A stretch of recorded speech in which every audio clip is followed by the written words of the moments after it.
But first, let's check in with Jennifer McNeil at the news desk. Jennifer? Thanks, Blair. Well, ski season may feel far away with this mild weather, but today a law requiring helmets at all ski hills in Nova Scotia officially takes effect. Last December, the Dexter government passed the Snow Sport Helmet Act. It requires all skiers and snowboarders to wear helmets on ski hills.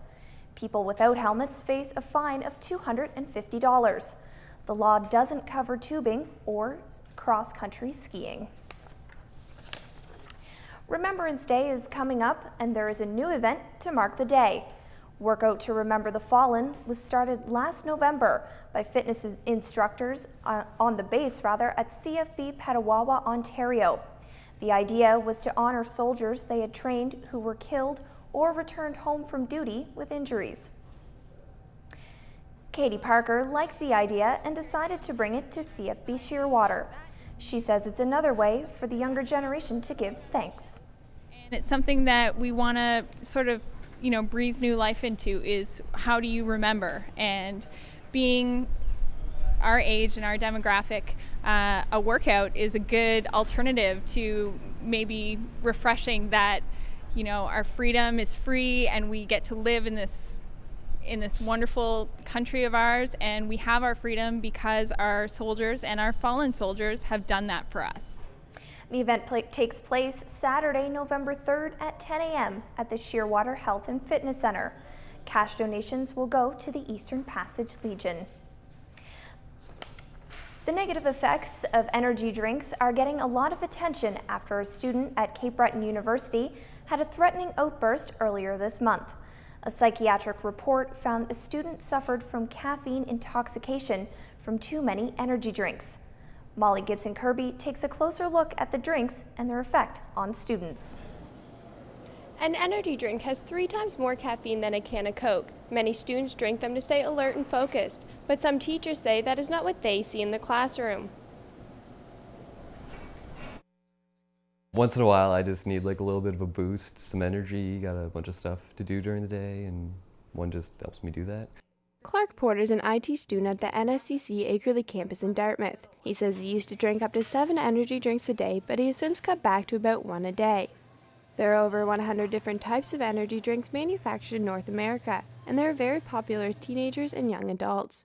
Natural nutrition consultant Wendy McCallan says it's a combination of the ingredients that make them dangerous. Yeah, the 2 main ingredients in energy drinks that are problematic are obviously the high levels of sugar and the high levels of caffeine. Sometimes there are other ingredients in there as well. And the problem with those ingredients is twofold. First of all, they can cause you to have actually difficulty focusing and concentrating, and cause you to be a little bit hyper. It's something NSCC instructor Matt Corkum has experienced firsthand in the classroom. He says in the last few years he's watched students consume numerous energy drinks in one sitting and then have to be in the classroom for 2 hours straight. But I've seen people have, severe lack of focus to where I've had to ask them to leave. Corkum says the effects on students are quick and easy to spot. Because they're distracting other people, just, bobbing up and down and tapping their foot and not being able to focus. Energy drinks are known to increase a person's blood pressure and heartbeat. A recent study from the University of California says it can happen by just consuming 1 energy drink a day. It also says there's no evidence that the drinks do improve physical or mental performance. Still, Clark Porter says he'll keep drinking them despite any risks. An expert panel is urging Health Canada to ban the sale of these drinks to people under the age of 19. So far, the government has resisted that, but says it'll impose stricter limits on the amount of caffeine that these drinks can contain. Jen? Thanks, Molly. 2 local community leaders have received honorary degrees from Mount St. Vincent University. Margaret Casey and Joan Glode were presented with doctorates during convocation ceremonies last weekend. Casey is a retired medical doctor. She was recognized for her work at the North End Community Health Center, where she saw firsthand the effects social conditions had on health and social justice. She also spent time volunteering in medical clinics in St. Lucia and Haiti. Casey says the honor is extra special because the values complement her own.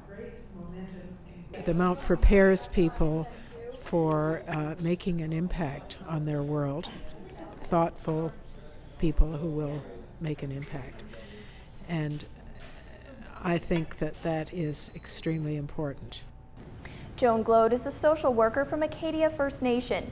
She has championed the rights of Aboriginal families and received several national awards for her work, including the Order of Canada. Glode says the honorary doctorate has more than one meaning for her. Well, it's a culmination of a lot of things.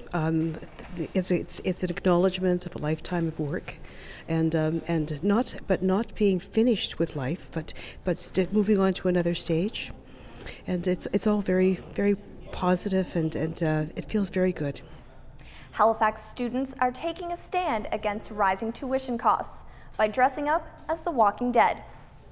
University students from across HRM will gather in Halifax Monday afternoon in zombie costumes for a Halloween-themed protest. John Hutton is the event's organizer and commissioner for the Dal Student Union.